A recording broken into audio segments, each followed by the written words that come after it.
देवहूत इंद्रायणी आजही संत वाहते, पण इंद्रायणीच्या काठावर अमृतवाणी फुलवणारा माझा तुकोबा मात्र आता मला तिथं दिसत नाही. कधी कधी आळंदीला गेलात तर तिथं संत ज्ञानेश्वरांच्या पादुकांवर प्रकाशाचा लखलखाट आहे, पण ज्ञानाचा प्रकाश पसरवणारे संत ज्ञानेश्वर आता आम्हाला कुठं भेटत नाहीत. आता गाड्या भरपूर आल्या, पण जगाच्या कल्याणासाठी जग भ्रमंती करणारे संत नामदेव आता आम्हाला कुठं भेटत नाहीत, आता आम्हाला कुठं दिसत नाहीत. अलीकडे देवा खूप झाल्या, पण समाजाचं पुण्य भाग करणारी पुण्यश्लोक अहिल्या आता आम्हाला कुठं दिसत नाही. अलीकडे पलीकडे राजे खूप झाले, पण रयतेच्या डोईवर सुखाचे छत्र ठेवणारे राजेशू छत्रपती आता आम्हाला कुठं भेटत नाहीत, आता आम्हाला कुठं दिसत नाहीत. ही आज आमची खरी अडचण आहे. म्हणजे यावरून लक्षात येतं की नेते तर आधी जन्मायची आताही जन्मतात. यावरून लक्षात येतं की माणसाची गर्दी आधी होती आताही आहे, पण आधीच्या गर्दीत माणसे होती, आताच्या गर्दीत ती आम्हाला शोधावी लागतात. ही सगळ्यात मोठी अडचण आहे. नमस्कार, मी अनुष्का उमाकांत शिंदे तुमच्या समोर विषय मांडते, देशाची वस्तुस्थिती आणि वास्तविकता. आपण मोठमोठ्याने म्हणतो की समानता, पण आज लग्नात हुंडा किती हा प्रश्न मेन्यू कार्डच्या आधी विचारला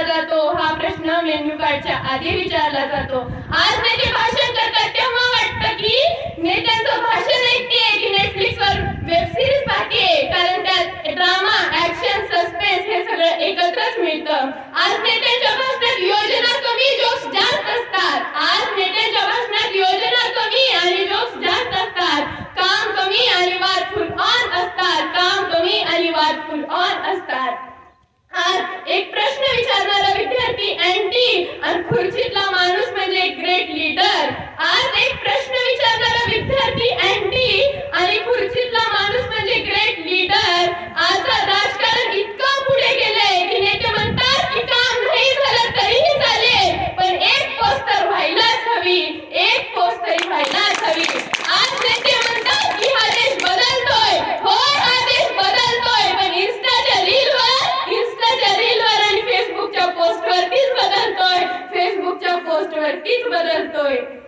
आज भ्रष्टाचार तर इतका स्मार्ट झालाय, स्टँडर्ड झालाय की तू लाच म्हणत नाही, तो म्हणतो चार्जेस आहेत. Please pay fast.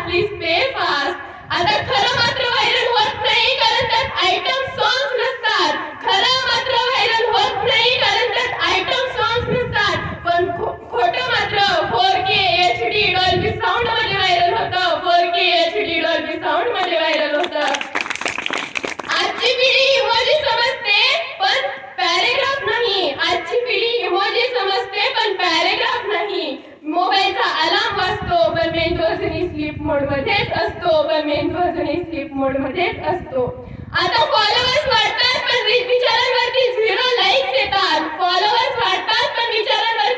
लाईक्स येतात. ही बिघडती पिढी नाही तर डिजिटल लॉस्ट अँड फाउंड आहे. यावरून मला तुकोबारा यांच्या काही पंक्ती आठवतात. ते म्हणतात की पुत्र व्हावा ऐसा हुंडा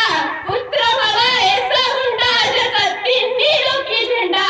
पण आजची स्थिती पाहता मला वाटतं की पुत्र झाला ऐसा हुंडा ज्याचा फक्त आणि फक्त सोशल मीडियावरती झेंडा.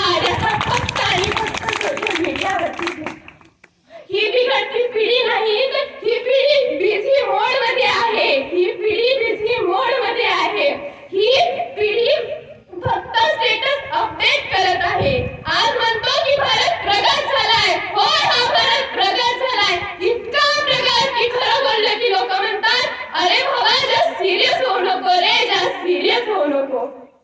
आता आपण अमृत महोत्सव सुद्धा साजरा केला, पण आजही गरीबाच्या गरीब एक पाण्याचा ग्लास म्हणजे लिमिटेड एडिशन. आज शहरं चमकतात, मॉल वाढतात, पण शेतकऱ्याचा घाम अजूनही डिस्काउंट मध्येच विकला जातो. संत ज्ञानेश्वर म्हणतात की आत्मज्ञान घ्या. आजची पिढी म्हणते की नेटफ्लिक्स आणि जिओ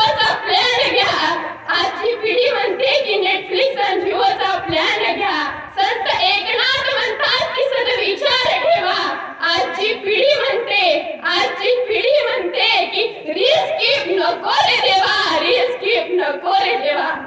एवढे बोलून मी माझे 2 शब्द संपवते.